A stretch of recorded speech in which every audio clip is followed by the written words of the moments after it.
Illusia était un type ordinaire, mais un jour, il se retrouve transformé en œuf de dragon, et il est dans la même situation que Moas Kalka car aucun de ses parents ne s'est présenté à sa naissance.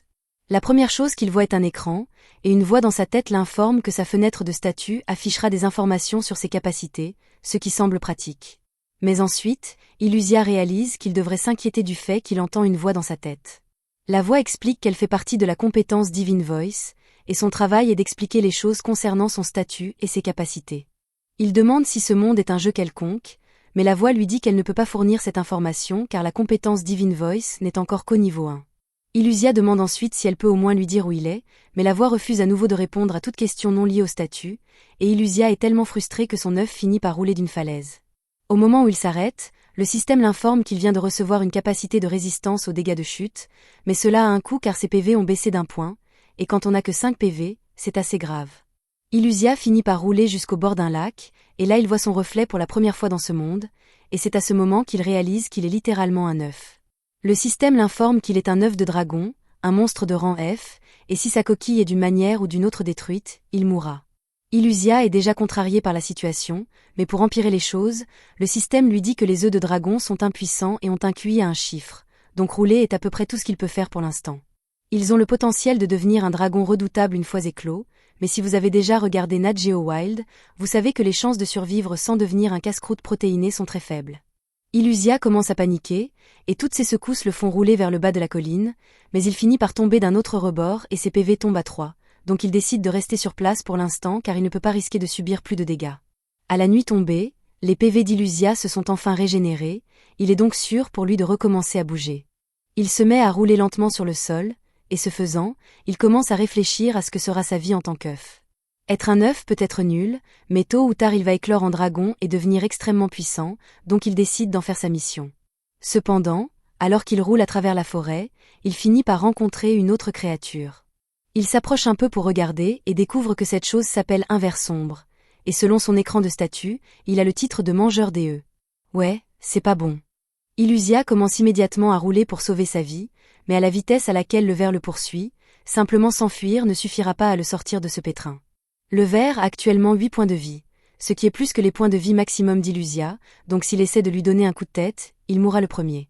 C'est alors qu'il se souvient qu'il a reçu une résistance aux dégâts de chute plus tôt dans la journée, donc il décide d'utiliser cela à son avantage et attire le ver vers une falaise voisine avant de le tromper pour qu'il saute avec lui. Au moment où ils touchent le sol tous les deux, Illusia est toujours en un seul morceau grâce à sa résistance aux chutes et au fait qu'il a atterri sur le corps du ver, donc le système l'informe qu'il a reçu 12 points d'expérience pour avoir tué le ver avec succès. En conséquence, il a monté de niveau et rempli les conditions pour l'évolution, donc le système lui montre ensuite l'arbre d'évolution et lui demande quelle voie il souhaite prendre. L'arbre du bébé dragon ou l'arbre du petit dragon. Illusia ne sait pas quelle est la différence entre les deux, donc le système commence à lui expliquer que les petits dragons sont une espèce naine de dragon, mais bien qu'ils puissent être petits par rapport aux autres dragons, ils peuvent tout de même atteindre la taille d'un ours, et ils ont aussi une capacité mortelle de cracheur de feu.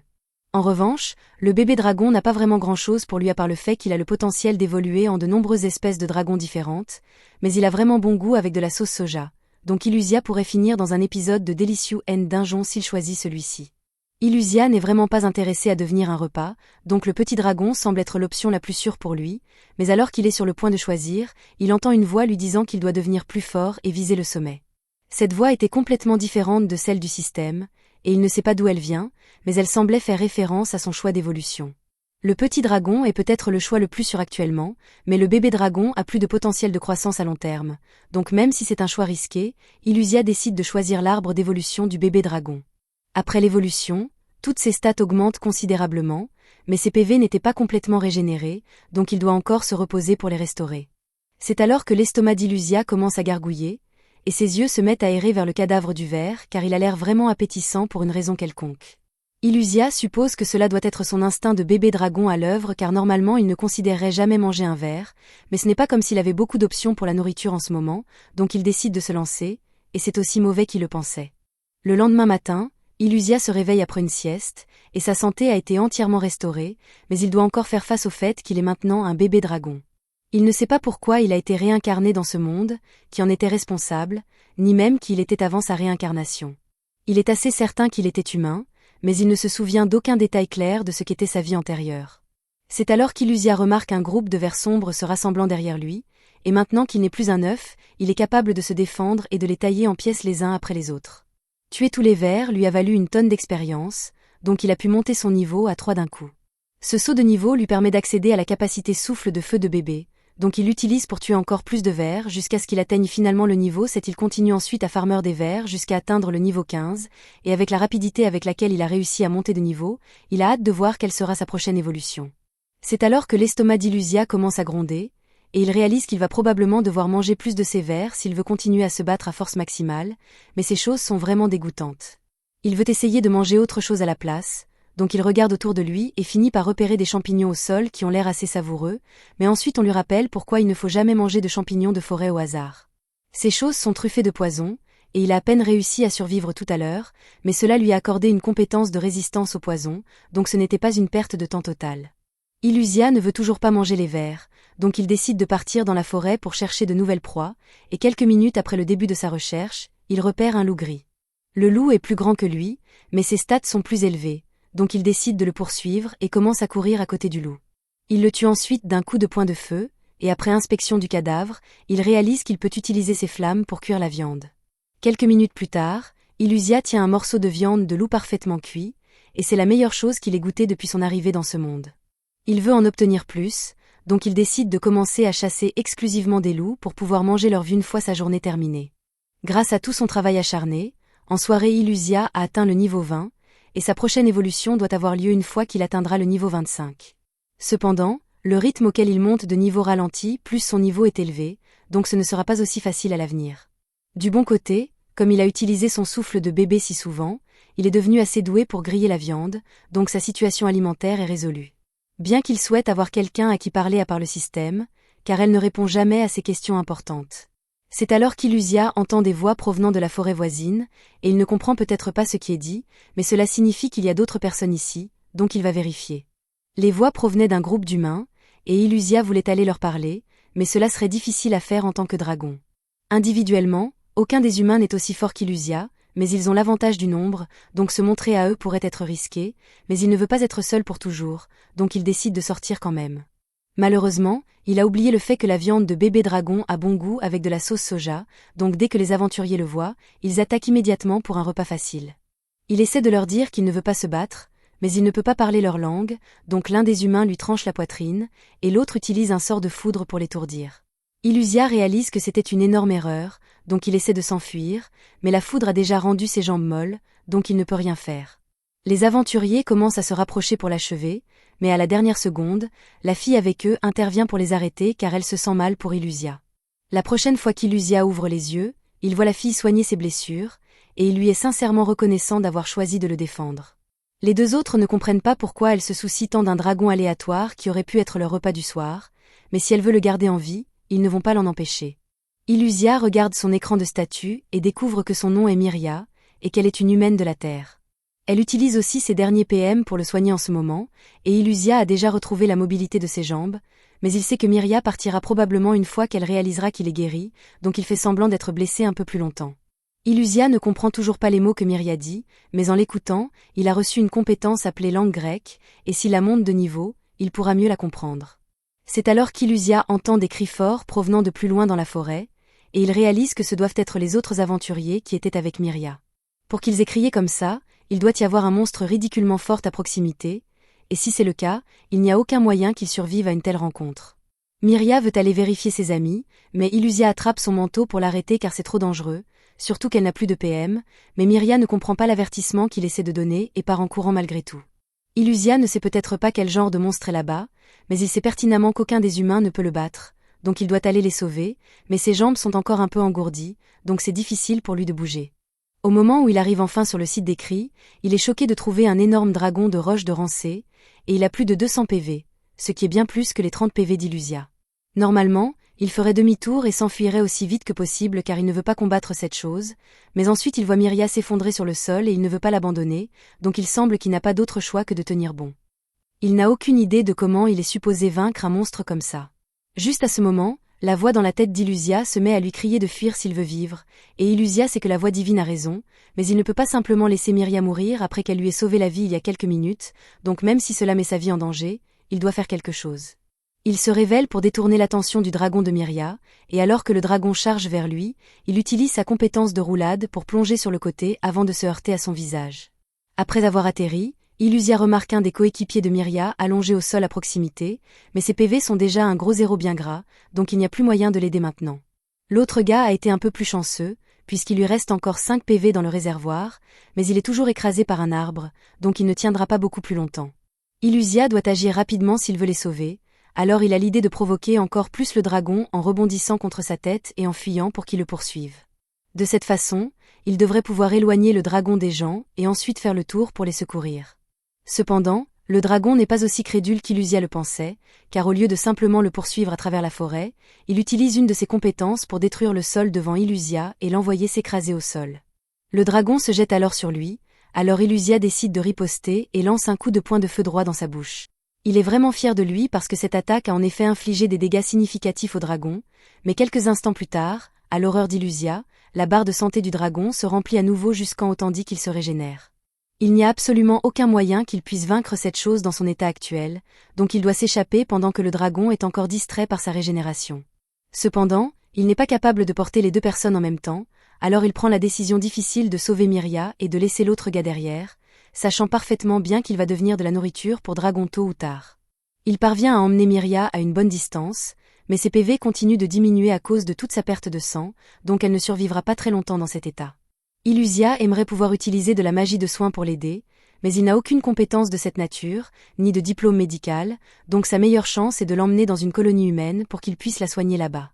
Il sent l'odeur des humains provenant de cette direction, alors il attrape Myria et commence à la porter jusqu'ici, mais en chemin, il sent quelque chose de très inquiétant. C'est l'odeur de dizaines de loups gris qui se rapprochent de lui, et ils sont probablement après le corps de Myria. Il est finalement encerclé sans aucun endroit où fuir, donc il est obligé de poser Myria et d'affronter les loups. Peu après, Myria reprend brièvement conscience et aperçoit Illusia se battant pour la protéger, mais elle est encore trop faible pour bouger, donc elle s'évanouit à nouveau peu après. Tard dans la nuit, Illusia porte toujours Myria et son corps est sur le point de lâcher, mais ses efforts ont finalement porté leurs fruits car il est enfin arrivé au village humain. Il se met à crier pour que quelqu'un vienne sauver Myria, mais il est toujours un dragon, donc tout ce que les gens entendent, c'est un monstre qui rugit tard dans la nuit, et quand ils sortent vérifier ce qui se passe, ils trouvent le monstre portant le corps inconscient de Myria. Ils supposent immédiatement qu'Illusia est une menace et l'attaque, et peu importe ses tentatives d'explication, ils ne comprennent pas un mot de ce qu'il dit, donc cela ne sert à rien. Il finit par réaliser qu'il ne peut rien faire pour convaincre les humains qu'il n'est pas une menace, alors il se contente de déposer Myria et court retourner dans la forêt pour éviter de causer plus de troubles. Quelque temps plus tard, Myria se réveille dans son lit et trouve Marielle assise à côté d'elle. Elle explique que Myria était gravement blessée, donc elle a dû utiliser beaucoup de magie blanche pour la soigner. Elle informe Myria qu'elle était inconsciente pendant environ 2 jours, et Myria ne se souvient pas de grand-chose de l'incident, donc elle suppose que quelqu'un a dû la ramener au village. Marielle poursuit en parlant de l'imprudence qu'elle a eue d'aller errer dans la forêt avec seulement Dose et Gans, et en parlant de ces deux-là, Myria demande ce qui leur est arrivé, mais Marielle n'a pas de bonnes nouvelles à partager. Après avoir trouvé Myria, ils sont partis à la recherche des autres et ont découvert le corps sans vie de Gans dans la forêt. Quant à Dose, ils n'ont jamais retrouvé son corps, mais ils ont trouvé une grande tache de sang sur le sol près d'un arbre, donc on peut supposer qu'il a pu être mangé par un monstre là-bas. Myria fond en larmes en réalisant que ses amis sont partis, et elle s'en veut de ne pas avoir empêché Dose de partir en expédition. Marielle essaie de la réconforter en lui disant que Dose a toujours été un fou impulsif qui ne pouvait pas écouter les avertissements, mais Myria lui dit qu'elle a tort. Dose était peut-être téméraire, mais c'était un bon gars, et il était toujours le premier à combattre les monstres qui menaçaient le village, donc les enfants l'adoraient. Cependant, il accordait un peu trop de valeur à sa fierté de guerrier, car une nuit au bar, un type quelconque lui a dit qu'il ne pourrait pas vaincre un dragon de roche quoi qu'il fasse, et il a malheureusement pris cela personnellement, parce que le lendemain, il a décidé qu'il allait sortir et vaincre le dragon de roche avec Gans. Myria a essayé de lui dire que c'était une mauvaise idée, mais il était déjà bien décidé dans son plan, donc elle a fini par les accompagner parce qu'elle voulait s'assurer qu'il reviendrait vivant, mais cela n'a pas si bien fonctionné. Marielle dit que c'est l'orgueil de Dose lui-même qui l'a tué, donc Myria doit s'assurer de ne jamais faire la même erreur. Mais à part cela, elle dit à Myria qu'elle a fait du bon travail pour revenir ici par elle-même malgré la gravité de ses blessures. Myria est surprise d'entendre Marielle dire qu'elle est revenue par elle-même, car elle est sûre d'avoir été inconsciente tout le temps. Marielle ne sait pas de quoi elle parle, car elle pensait que Myria avait marché jusqu'au village, moment où elle a été vue en train d'être attaquée par un bébé dragon. Mais Myria explique qu'elle a été assommée par le dragon de roche au plus profond de la forêt, donc il est impossible qu'elle soit revenue par elle-même. Elle commence à se demander si elle ne se trompe pas dans l'enchaînement des événements, mais juste à ce moment, elle se rappelle avoir vu Illusia combattre les loups, et elle pense que c'est peut-être lui qui l'a sauvée. Mais elle n'a aucun moyen de le savoir, puisque personne n'a bien vu le monstre avant qu'il ne retourne dans les bois.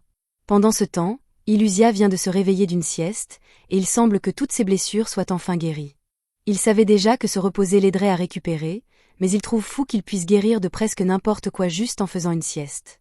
S'il était rené en tant qu'humain, cela lui prendrait probablement beaucoup plus de temps pour guérir, mais en parlant de guérison, il se demande si Myria va bien maintenant.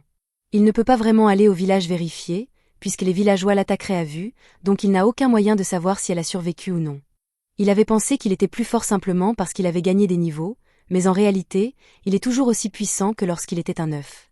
S'il avait été plus fort, les choses auraient peut-être tourné différemment face au dragon, et il aurait peut-être pu sauver l'autre gars aussi, mais il ne sert à rien de ressasser le passé maintenant, donc il doit simplement se concentrer sur le fait de devenir plus fort à partir de maintenant. Plus tard dans la journée, Illusia traque une colonie de vers noirs et se prépare à les utiliser comme ferme à XP personnel. Il commence un génocide complet sur toute la colonie de vers noirs, et quand il a terminé, pas un seul ver n'est laissé en vie, et il est officiellement monté au niveau 25, ce qui signifie qu'il peut enfin évoluer à nouveau. Il va immédiatement s'asseoir au bord du lac pour se mettre à l'aise et demande au système de commencer le processus d'évolution.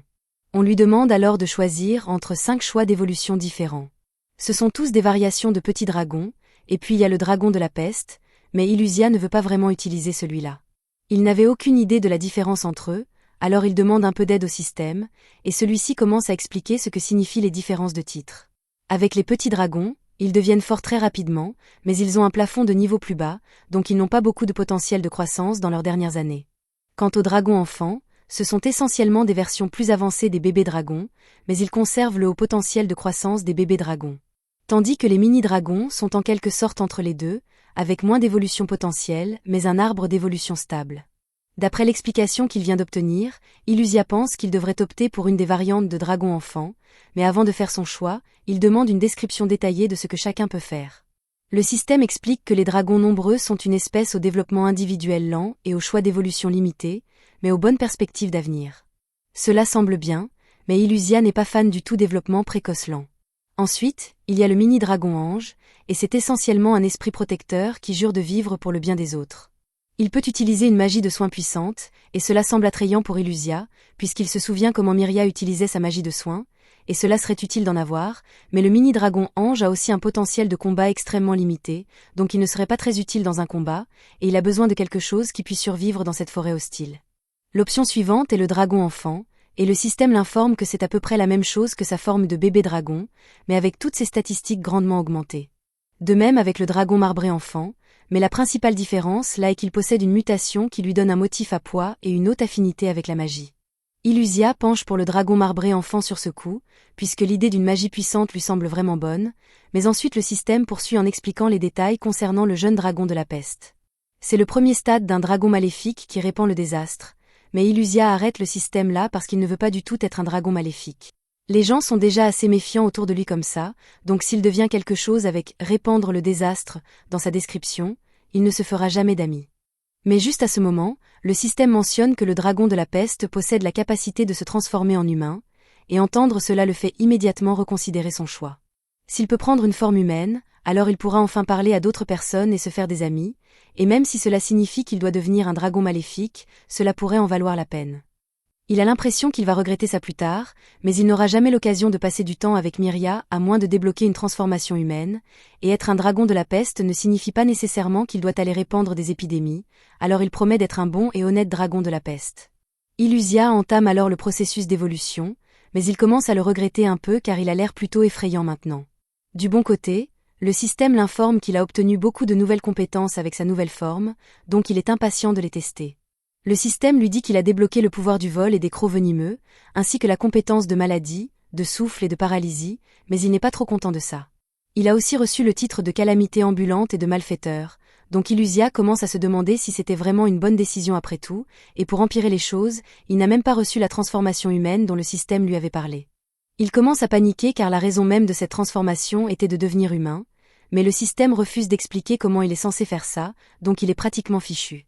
Il se couche près du lac dans le désespoir pendant un moment, mais il n'y a pas d'intérêt à rester fâché éternellement face à la situation, donc il décide de tirer le meilleur parti de ce qu'il a et commence à vérifier ses compétences. Il est aussi curieux de savoir d'où vient la voix divine du système, mais le système refuse de répondre à ce genre de questions, donc il change de sujet et demande à propos d'une de ses compétences appelée puissance des écailles de dragon. Le système explique qu'en battant des ailes, Illusia peut créer un miasme mortel qui affectera négativement tout ce qui se trouve dans la zone, et au niveau maximum, ce serait assez puissant pour anéantir une nation entière. Illusia n'aime vraiment pas ce que cela implique, donc il décide de tester un peu ce pouvoir, et effectivement, dès qu'il ouvre ses ailes, une fleur à proximité fane instantanément. Il est furieux car cette compétence fait de lui une arme biologique ambulante, et aucun humain ne voudra s'approcher de lui comme ça. Le système explique ensuite la deuxième compétence d'Illusia, le souffle de maladie, et c'est essentiellement ce à quoi on s'attend. Être touché par ce souffle vous donnera une maladie aléatoire, allant d'un simple rhume au cancer, donc il est capable d'anéantir des civilisations entières. Cela ne va vraiment pas aider l'objectif d'Illusia de devenir un gentil, mais il reste au moins un peu d'espoir car il a obtenu un titre appelé le tout petit héros lorsqu'il a sauvé Myria. Le système explique que ce titre est obtenu en faisant preuve d'un courage et d'une gentillesse modeste envers autrui et qu'un jour, il pourrait mener au statut complet de héros, qui s'accompagne d'un important bonus de dégâts. Il espère que s'il fait monter ce titre de niveau, il pourra éviter de devenir un dragon maléfique, mais il a d'autres titres à gérer. Le titre de malfaiteur est obtenu en laissant une montagne de cadavres sur son passage, ce qu'Illusia mérite un peu après ce qu'il a fait à ses loups. Ce titre augmente légèrement les dégâts des attaques de l'attribut ténèbres, mais il rend aussi l'apprentissage des sorts de guérison plus difficile, et Illusia pique une crise en entendant ça car il voulait vraiment apprendre un peu de magie de guérison. Pendant ce temps, dans le village humain, Myria aide actuellement Mariel à effectuer la maintenance des barrières placées tout autour du village. Ces barrières diffusent essentiellement un message qui pousse inconsciemment les monstres à rester à l'écart de cette zone, mais ce n'est pas parfait puisque tout monstre ayant une volonté particulièrement forte pourrait les traverser s'il avait un objectif en tête. Myria demande à Mariel si cela signifie que le monstre dont ils ont parlé est venu ici intentionnellement, mais elle n'a aucun moyen de le savoir puisqu'elle n'était pas là à ce moment-là. Myria se souvient encore qu'Illusia l'a défendue, donc elle ne peut pas se débarrasser de l'impression qu'il essaie d'aider, mais elle n'est toujours pas sûre. Mariel veut vérifier toutes les barrières autour du village pour s'assurer qu'il n'y a rien d'anormal, mais Myria ne peut pas sortir Illusia de sa tête, donc elle demande à Mariel s'il est possible qu'un monstre veuille sauver un humain. Mariel commence à s'inquiéter que Myria développe peut-être des tendances furie vu à quel point elle parle de monstres maintenant, mais elle le nie et dit qu'elle est juste curieuse et qu'elle voulait en savoir plus sur les monstres. Mariel ne voit aucun mal à expliquer les choses, donc elle informe Myria que les monstres sont capables d'évoluer vers différentes formes après avoir atteint un certain niveau. Ils peuvent monter de niveau en chassant d'autres monstres, et ils deviennent de plus en plus puissants à chaque évolution. Myria est fascinée par l'histoire, mais elle se demande comment les gens du passé ont réussi à comprendre le fonctionnement des évolutions des monstres. Mariel explique que de temps en temps, il y a des personnes spéciales qui peuvent entendre quelque chose appelé la voix divine. Cette voix fournit des informations sur les monstres, les niveaux et les titres tels que héros et saints. C'est grâce à la voix divine que l'humanité en sait autant sur le processus d'évolution, et même si le monstre a vraiment sauvé Myria, Mariel est certaine que la prochaine fois qu'elle le verra, il aura évolué en une forme plus terrifiante et féroce, prêt à la tuer à vue. Myria ne pense pas que ce soit vrai, mais Mariel lui dit que les monstres agissent généralement par instinct seul, donc ils feront n'importe quoi pour gagner en puissance, et cela les rend incompatibles en tant que compagnons. Pendant ce temps, dans la forêt, Illusia a finalement accepté sa nouvelle forme de dragon de la peste, et il prévoit de faire monter le niveau de ses traits de héros pour ne pas finir par devenir un roi démon à un moment donné. Il veut aussi apprendre les conditions nécessaires pour cette transformation humaine afin de pouvoir enfin aller dans ce village humain et voir Myria, et la première étape de ce plan est de monter de niveau, donc il commence à chercher des monstres faibles à proximité qu'il peut farmer. Cependant, alors qu'il marche dans la forêt, il commence lentement à réaliser que quelque chose ralentit ses mouvements. Il lève alors les yeux et trouve une toile d'araignée géante juste au-dessus de sa tête, et un moment plus tard, l'araignée descend pour l'attaquer. L'araignée est en fait assez forte, donc il n'est pas sûr de pouvoir la battre, mais quand l'araignée essaie de le frapper avec une de ses toiles, il utilise son souffle de feu pour se défendre, et c'était apparemment très efficace. Il est un peu plus confiant dans ses chances de gagner, maintenant qu'il sait que l'araignée est faible au feu, mais elle a encore beaucoup de points de vie à épuiser, donc il va devoir essayer autre chose. Il lacère l'araignée avec ses griffes et utilise en même temps sa capacité de paralysie, mais même après l'avoir attaquée pendant un moment, l'araignée n'a perdu que la moitié de sa santé et elle est furieuse. À ce rythme, Illusia ne pourra pas la battre dans son état actuel, donc il décide de prendre la fuite, mais l'araignée commence à le poursuivre. Il essaie de s'échapper en utilisant sa compétence de vol, mais pour une raison quelconque, ça ne fonctionne pas, donc il est coincé au sol pour l'instant. 10 minutes plus tard, L'araignée le poursuit toujours, et elle doit vraiment être déterminée à éliminer Illusia car elle n'a même pas ralenti une seule seconde. Comme Illusia a beaucoup roulé, sa compétence de roulade passe du niveau 2 au niveau 3, et cela signifie qu'il peut aller beaucoup plus vite, distançant l'araignée, mais cela lui vaut aussi le titre de coureur poule mouillée. Illusia accepte d'être traité de lâche si cela signifie qu'il vit pour combattre un autre jour, mais il réalise soudainement qu'il se dirige tout droit vers une falaise massive et une chute pareille signifie une mort certaine pour lui. Il envisage de tourner à droite, mais alors l'araignée continuerait à le poursuivre, donc sa meilleure chance est d'atteindre l'autre côté du ravin. Il ne comprend toujours pas comment sa compétence de vol est censée fonctionner, mais tant qu'il peut gagner suffisamment de hauteur avec son saut, il peut chevaucher les courants d'air avec ses ailes et planer jusqu'à la sécurité. Cependant, alors qu'Illusia pensait qu'il était enfin en sécurité, il regarde en arrière et découvre que l'araignée a construit un pont de toile pour traverser le ravin, donc elle est toujours sur ses talons. Alors qu'Illusia continue de courir, sa compétence de roulade passe au niveau 4, et c'est bien, mais ça n'aide pas vraiment sa situation actuelle. En chemin, Illusia tombe sur un loup gris, et comme il va trop vite pour s'arrêter, il finit par le renverser, gagnant ainsi quelques points d'expertise supplémentaires et faisant passer son niveau de dragon de la peste de 1 à 3. La même chose continue d'arriver avec des monstres partout dans la forêt, et chaque fois qu'Illusia les renverse, son niveau augmente, donc avant longtemps, il a atteint le niveau 8. Avec l'augmentation de ses stats, Illusia pense qu'il pourrait peut-être battre l'araignée maintenant, donc il arrête de courir et se prépare au combat. Il n'est toujours pas sur des compétences qu'elle a, donc il demande au système de faire un scan rapide, et c'est à peu près ce à quoi on s'attend d'une araignée. Toile de soie, paralysie, venin, et quelque chose appelé double poison. Illusia n'est pas sûr de ce que le double poison est censé faire, mais il ne pense pas que ce sera un problème. Il est confiant que s'il peut s'approcher suffisamment, il peut éliminer l'araignée avec un autre souffle de feu. Cependant, il aurait probablement dû être plus prudent dans son approche car l'araignée active sa capacité de double poison, libérant un nuage de gaz toxique. Illusia peut encore bouger puisqu'il a une petite résistance au poison, mais l'araignée ne le sait pas, donc elle reste là à s'attendre à ce qu'Illusia finisse par s'évanouir à cause du poison. Illusia décide d'en profiter et fait semblant que le poison agit sur lui juste pour attirer l'araignée, et dès qu'elle est assez proche, il la frappe avec un énorme souffle de feu, la réduisant en cendres. Suite à sa victoire, le niveau d'Illusia monte jusqu'à 14, mais il n'a toujours pas accès à la transformation humaine, et il ne sait pas ce qu'il est censé faire. Après s'être plaint pendant un moment, Illusia tue un loup pour le dîner de ce soir et se prépare à trouver un arbre pour passer la nuit, mais c'est alors qu'il remarque une ouverture de grotte à proximité. La grotte semble vide, donc il pense que ce sera parfait comme nouvelle base, et il emménage immédiatement. À la nuit tombée, il prépare la viande de loup et commence à la rôtir sur un feu, mais il se souvient qu'il a trouvé quelques herbes dans la forêt plus tôt aujourd'hui, donc il les ajoute à la viande, et elles ont étonnamment un goût très proche du poivre. Il adore car c'est sa première vraie épice depuis qu'il est arrivé dans ce monde, et il finit par obtenir le titre de Monsieur Chef en conséquence. Il commence à se demander s'il peut séduire les gens avec ses compétences culinaires, mais il sait que ça ne marcherait jamais. Après tout, qui ferait confiance à de la nourriture servie par un dragon de la peste? Sa meilleure chance de gagner leur confiance aurait été lorsqu'il était encore un bébé dragon mignon, mais avec son apparence actuelle, il doute que Myria le reconnaisse même. En parlant de Myria, nous la retrouvons dans un bar du village, et elle vient d'entendre une rumeur selon laquelle Dose a été repéré quelque part dans la forêt. Le vieil homme dit qu'il était en train de pêcher quand il a vu Dose marcher à proximité, mais il avait l'air un peu comme un zombie et il ne répondait pas à sa voix, donc l'homme a fait la chose intelligente et s'est tenu à l'écart au lieu d'enquêter. Myria se fige en entendant cela car même si cela semble suspect, elle se sent toujours partiellement responsable de ne pas avoir pu sauver Dose et Gans, donc elle veut aller vérifier. Marielle refuse immédiatement car elle sait à quel point des situations comme celle-ci peuvent mal tourner, mais elle voit que Myria est vraiment perturbée par cela, donc elle accepte de contacter la guilde des aventuriers et de leur demander d'envoyer des aventuriers vérifier pour eux. Le lendemain matin dans la forêt, Illusia se réveille tôt et se prépare pour une autre journée de farming agressif d'XP, mais soudain, il repère une flaque d'eau qui bouge sur le sol. Il suppose que ce doit être un monstre faible, donc il essaie de scanner ses stats, mais quand il le fait, le système commence à bugger car son niveau n'est pas assez élevé pour comprendre les capacités de cette chose. Le Slim tente d'attaquer Illusia, mais il parvient à s'enfuir à la dernière seconde. Après avoir pris une bonne distance, il fait enfin une pause, et il n'a toujours aucune idée de ce qu'était cette chose, mais il ne faut pas être un génie pour comprendre qu'il ne devrait probablement pas s'en mêler s'il tient à la vie. Il décide de chercher une proie dans une autre section de la forêt pour aujourd'hui, et alors qu'il erre, il finit par tomber sur un petit pot à côté d'un arbre. Il pense que c'est une belle trouvaille puisqu'il pourrait l'utiliser pour stocker des fruits pour plus tard, mais dès qu'il touche le pot, celui-ci prend vie et l'attaque. Le Podi est un monstre de randée, donc Illusia tente de l'éliminer avec un coup de poing de feu, mais malheureusement, ce coup n'a fait presque aucun dégât, Alors Illusia commence à spammer des attaques dans l'espoir de réduire progressivement sa santé.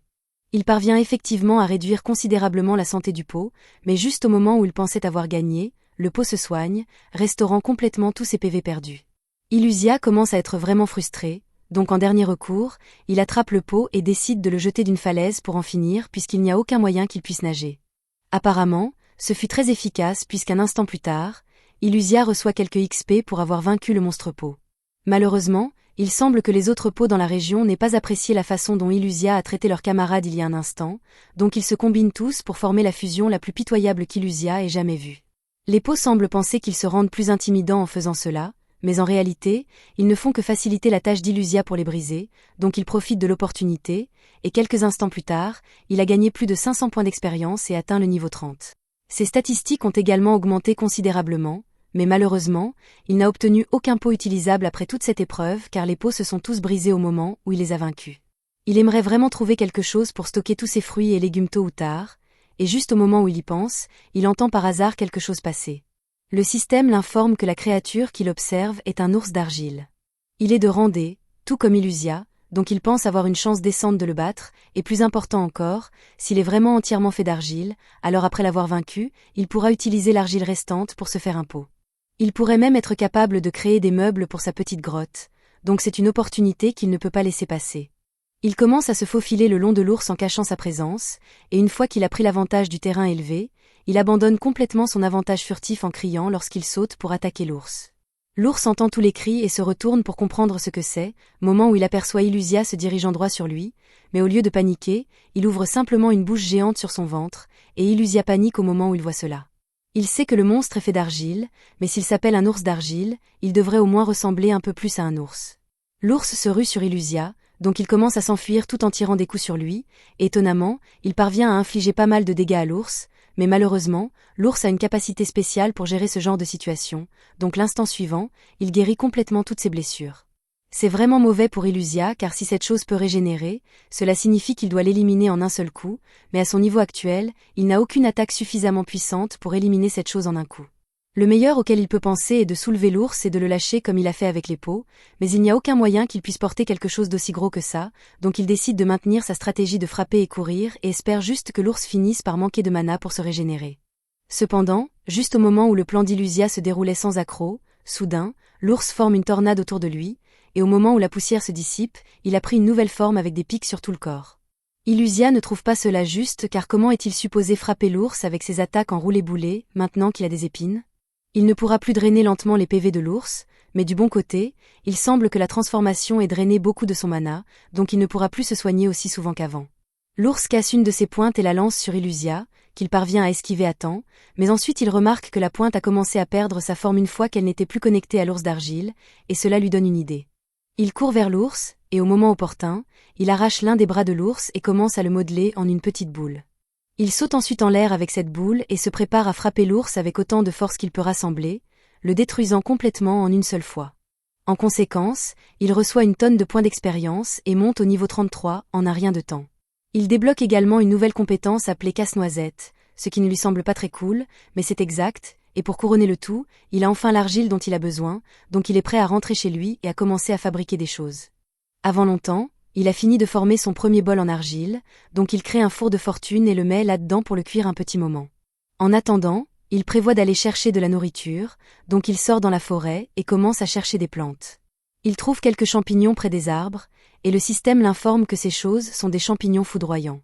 Ils ne sont pas capables de porter des fruits et ont tendance à aspirer les nutriments des plantes voisines, mais ces nutriments volés les rendent très délicieux. Cela dit, ils ont un léger effet de paralysie, donc il doit faire attention à cela. Illusia sait qu'il n'a pas de résistance à la paralysie, donc il décide de passer son tour pour ses champignons cette fois-ci. Il continue à chercher de bonnes plantes à manger, et il finit par tomber sur une plante rose intéressante, mais il s'avère que c'est une fleur carnivore, donc il la coupe en un instant. Le système l'informe que la fleur carnivore est une plante rare qui peut manger des animaux.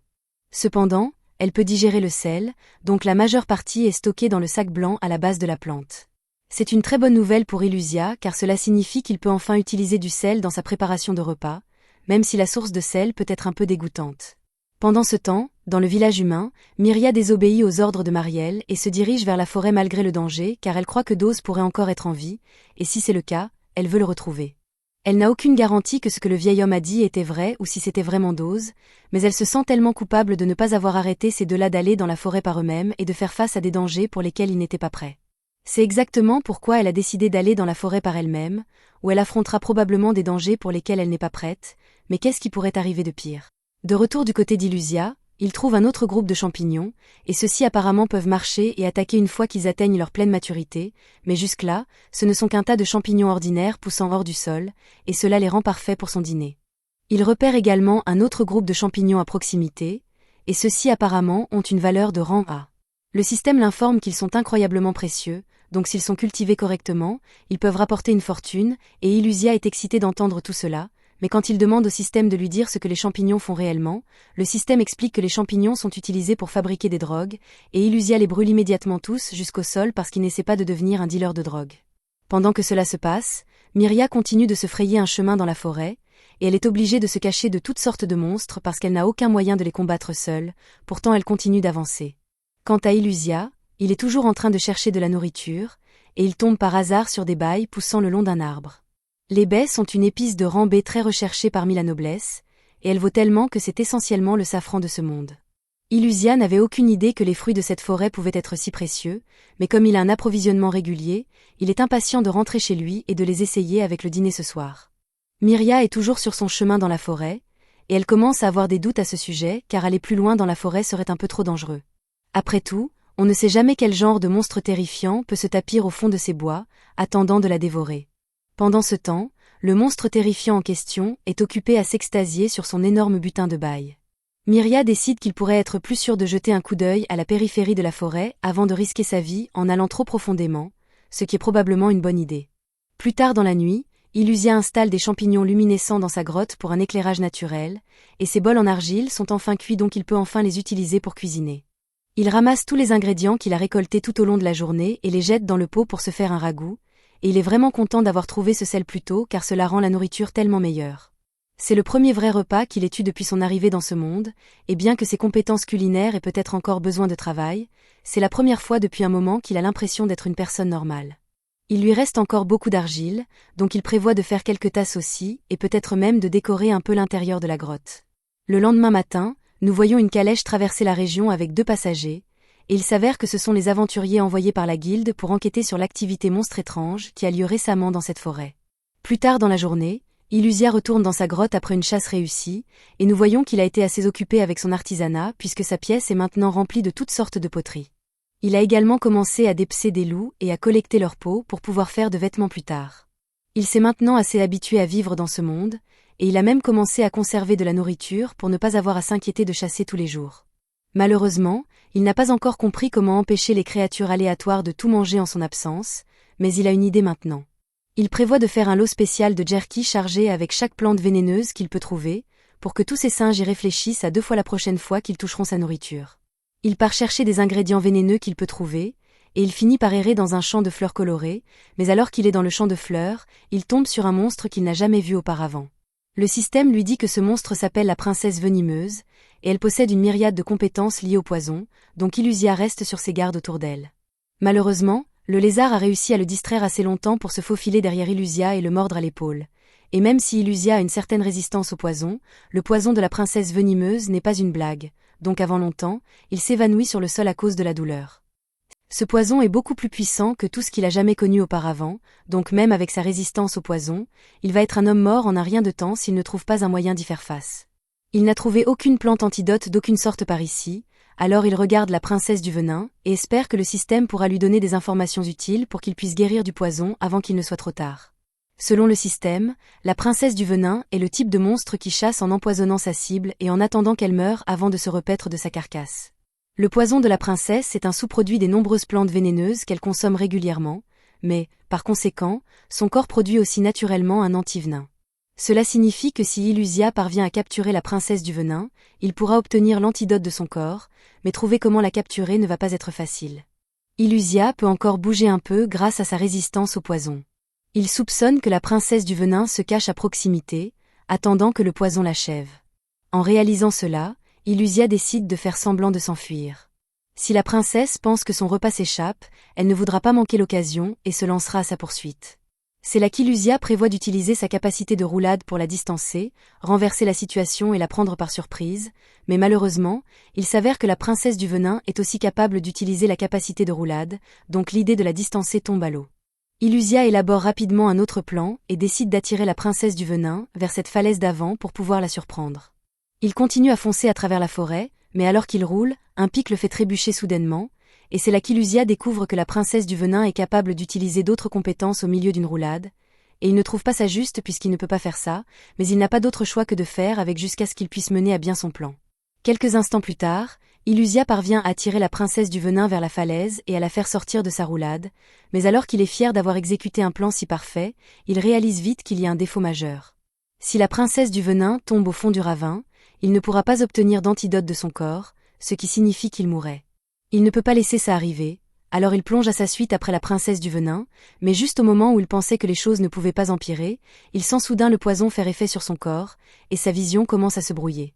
Il surmonte la douleur et parvient à atteindre la princesse du venin juste à temps pour utiliser son souffle de feu pour les propulser tous les deux hors du ravin et sur la terre ferme.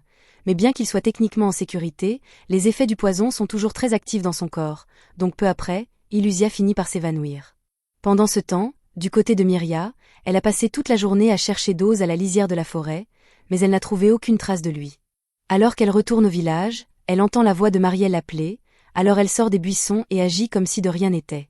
Marielle est soulagée d'avoir enfin trouvé Myria, car elle commençait à craindre que Myria ait fait quelque chose de stupide et se soit aventurée seule dans la forêt. Plus tôt, elle s'est rendue compte qu'elle n'avait pas de nouvelles de Myria depuis un moment, alors elle est allée chez elle pour prendre de ses nouvelles, mais elle n'était pas là, donc Marielle a décidé d'essayer de chercher dans tout le village. Elle est simplement contente que Myria soit en sécurité, mais elle demande à Myria si elle est sûre de ne pas être allée dans la forêt par hasard. Myria nie catégoriquement être entrée dans la forêt, ce qui est un mensonge éhonté, mais Marielle n'a aucun moyen de le savoir avec certitude, alors elle accepte simplement. Elle informe ensuite Myria qu'elle a reçu une lettre de la guilde lui disant que certains aventuriers ont déjà été envoyés dans la forêt comme demandé, alors elle assure à Myria qu'il n'y a pas à s'inquiéter de chercher Dose, puisque les professionnels s'en chargeront. Pendant ce temps, de retour dans la forêt, Illusia se réveille enfin de son coma, et il est surpris d'être toujours en vie malgré tous les dégâts que le poison de la princesse du venin lui a causés, mais un moment plus tard, il réalise que la princesse du venin se tient toujours juste à côté de lui. Il sursaute de peur car il pense que la princesse du venin essaie encore de le manger, mais il finit par réaliser que la princesse du venin ne semble pas avoir d'intentions hostiles. En fait, c'est presque comme si elle l'avait sauvé. Il demande à la princesse du venin si elle lui a donné l'antidote au poison pendant qu'il était inconscient, et quand c'est confirmé, il la remercie pour son aide. Elle a bien essayé de le tuer plus tôt, mais Illusia a tué sa part de monstre dans cette forêt, donc il ne peut pas vraiment se plaindre. Il est simplement content d'avoir enfin un compagnon avec qui passer du temps, pour ne plus avoir à parler tout seul. Plus tard dans la nuit, Illusia ramène la princesse du venin chez lui et prépare un repas avec quelques ingrédients qu'il a réussi à récolter plus tôt dans la journée. La princesse du venin semble vraiment apprécier la nourriture, et Illusia est content d'avoir enfin quelqu'un avec qui partager un repas, alors il dit à la princesse du venin qu'elle est libre de rester ici aussi longtemps qu'elle le souhaite. Juste à ce moment, la princesse du venin remarque un tonneau d'apparence sinistre là-bas, et Illusia explique que c'est un lot de poison qu'il a fabriqué lui-même, mais dès que la princesse du venin entend ça, elle commence immédiatement à boire le poison. Au début, Illusia est vraiment inquiet, mais ensuite il se souvient que la princesse du venin est immunisée contre la plupart des poisons, donc ça ne cause aucun réel mal. Contre son bon sens, Illusia décide d'essayer un petit goût du poison pour comprendre quel goût il avait pour la princesse du venin, mais il a vite appris à ses dépens que goûter du poison n'est pas une bonne idée. Le lendemain, Illusia part chasser avec la princesse du venin, et ils se lient beaucoup car leur travail d'équipe a été absolument parfait jusqu'à présent, et ils semblent vraiment bien s'entendre l'un avec l'autre.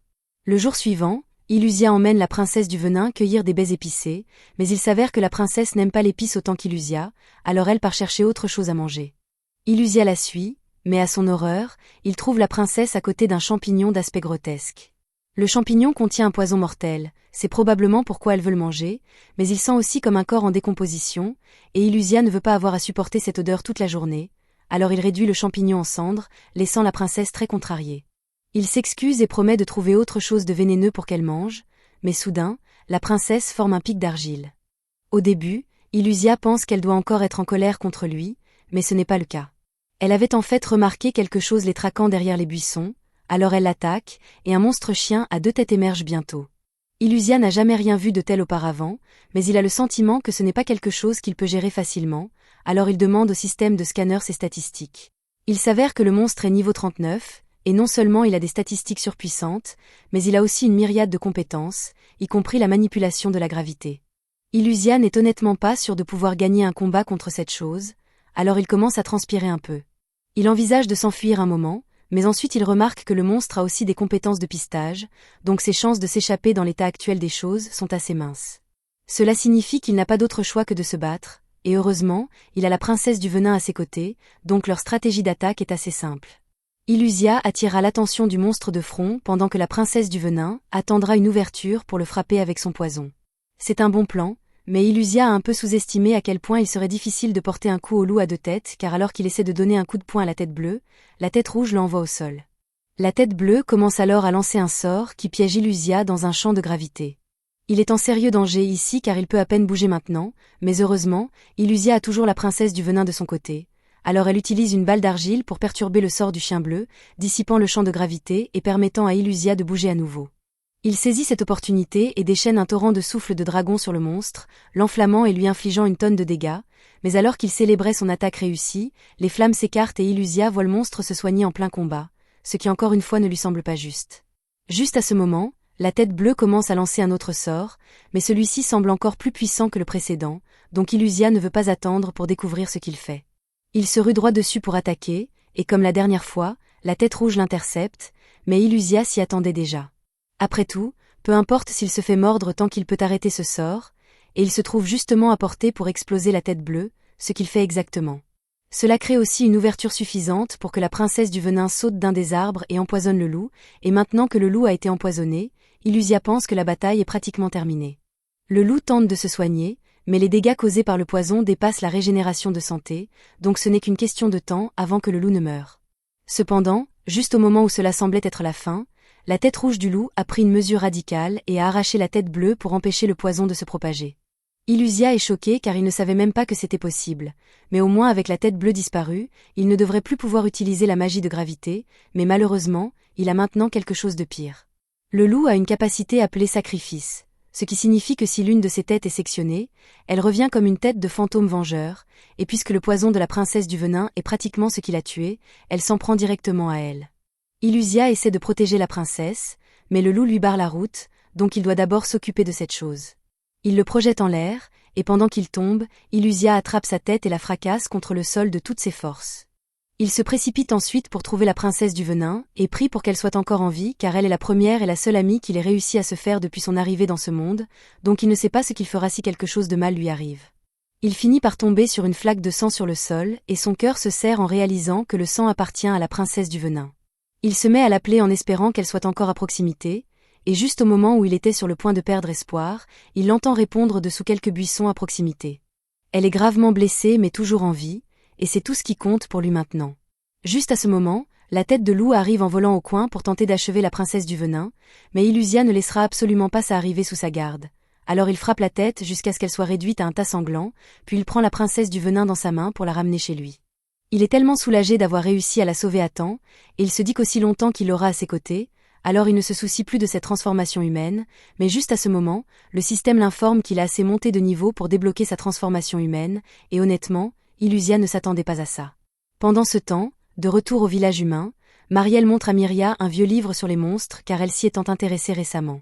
Le livre contient des infos sur toutes sortes de créatures qui rôdent dans la forêt, des vers sombres, qui sont des monstres de rang F si faibles que même une soigneuse comme Myria pourrait les éliminer sans problème, mais quand on passe aux monstres de rang D, ils deviennent beaucoup plus dangereux. Les archives du livre vont jusqu'aux monstres de rang B, et ceux-ci sont si puissants que seuls les héros sont capables de les affronter, donc tout humain normal n'aurait aucune chance, et juste en dessous d'eux sont les monstres de rang C.